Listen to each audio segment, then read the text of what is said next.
Hello বন্ধুরা, very very good morning to everyone. Welcome back to my channel.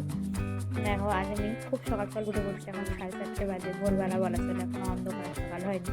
তো তারপরে যে বাবুটাকে এখনো তোলাইনি, আমি উঠে রেডি হয়ে নিয়েছি ঝটপট। ওর বাবাও রেডি হয়ে গেছে, উঠে ঘুরু ঘুরু করছে, এখনও খানিকটা বাকি আছে রেডি হতে। তো তারপর বাবুকে তুলিয়ে নিয়ে রেডি হয়ে আমরা বেরিয়ে পড়েছিলাম।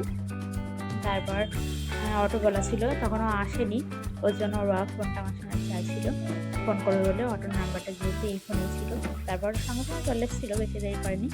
তো তারপর আমরা অটোতে করে চলে গেলাম মেট্রো স্টেশনে। আমরা মেট্রোতে করে স্টেশনে গেছিলাম, রেল স্টেশনে আর কি পৌঁছেছিলাম।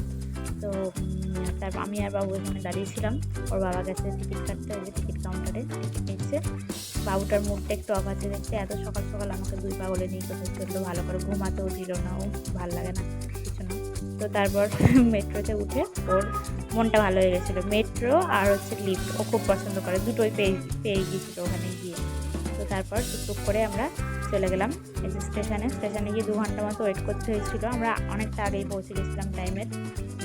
তো তারপর ট্রেন চলে আসলো। ট্রেনের মধ্যে বাবুটা একটু খেলাধুলা করে ঘুমিয়ে নিয়েছিল 2 ঘন্টা, কারণ দিল্লি থেকে মথুরা যেতে 2 ঘন্টা টাইম লাগে ট্রেনে। এই যে আমরা নেমে পড়েছি। তারপর এখান থেকে একটা টোটো নিয়ে নিয়েছিলাম। তো টোটোতে করে একটুখানি আমাদের নামিয়ে দিয়ে আসলে একটুখানি দূরে গিয়েই তারপর বললো যে আর যাওয়া যাবে না। তো সেখান থেকেই লোকজনদের জিজ্ঞেস করে আমরা পরিক্রমার মার্গ ধরে এই যে হাঁটতে হাঁটতে চলে গেছিলাম যে আমাদের গন্তব্যস্থল আর কি, যেখানে আমরা যেতে চাইছিলাম, মথুরায় শ্রীকৃষ্ণের জন্মস্থান, যেটা দর্শন করার জন্য আমরা গেছিলাম। যে শ্রীকৃষ্ণের জন্মস্থান চলে এসেছি, যে দেখতেই পাচ্ছ। তো তারপর এই একদম সামনেই একটা হোটেল রুম নিয়ে নিয়েছিলাম একটা। তো সেখানে আমরা ফ্রেশ হয়ে নিয়েছিলাম। স্নান অত ভোরে তো স্নান করে যাইনি, পুজো দেবো যেহেতু, মন্দিরে যাব। তো তার জন্য ওর বাবা চলে গেছে স্নান করতে এখন। আর আমি বাবুকে এই যে একটু ছানার কেক বানিয়ে নিয়ে গেছিলাম বাড়ি থেকে, তো রাতে বানিয়ে রেখে দিয়েছিলাম, তো সেটাই ওকে এখন খাওয়াচ্ছিলাম। তারপর ওর বাবা স্নান হয়ে গেলে তারপর আমরা দুজন স্নান টান করে নিলাম। তারপর এই যে রেডি হয়ে নিয়েছি এখন। তো আমরা কিছু খাইনি, আমরা পুজো দেবো যেহেতু, ওর জন্য উপোস করে গেছিলাম। এবার বাবুটা একটু খেলাধুলা করছে, দেখছি যে নতুন বিছানা, একটু খেলেই দিই, কি আর করবো। তো ততক্ষণ মা ভিডিও বানাচ্ছে, তো আমি একটু খেলা করে নিই। বাবা রেডি হচ্ছে, ও আর কি করে একা একা, তো একটু খেলাটেলা করে নিচ্ছিল। তারপরে যে আমাদের এখন গোছ কাটতে রেডি। আবার ব্যাগটা তো খুলে হুলস্থুল করে ফেলেছিলাম একদম। তারপর ওর বাবা আবার সব গুছিয়ে পরিপাটি করে রেখে দিয়েছে। তারপর ওটা হোটেলের রিসেপশনে রেখে আমরা চলে এসেছিলাম।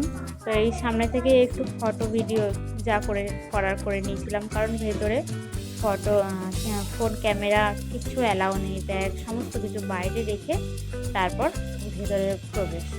তো সামনে থেকে ফটো ভিডিও এইসব করে নিয়ে তারপর আমরা ভিতরে চলে গেছিলাম। ওর বাবা একটু বিরক্তই হচ্ছিলো, আমার চক্করে করে একটু দেরি হয়ে যাচ্ছিলো ছবি টবি তুলতে। ওর মন ছটফট করছে, কখন যাব ভিতরে, কখন দর্শন করব। তো যাই হোক, তারপর আমরা ব্যাগ ট্যাগ সব জমা রেখে ফোন টোন সব জমা রেখে চলে গেছিলাম ভিতরে। তারপর দর্শন করে চলে এসেছি। এই যে এখন একটা অটো ভাড়া করে নিয়েছি এখান থেকে। এবার আমরা চললাম বৃন্দাবন। তো তোমরা বৃন্দাবনের ভিডিও যদি দেখতে চাও তাহলে কমেন্টে জানিও। আর ভিডিওটা যদি কোথাও একটু ভালো লেগে থাকে তাহলে একটা লাইক শেয়ার করে দিও এবং আমার চ্যানেলটাকে সাবস্ক্রাইব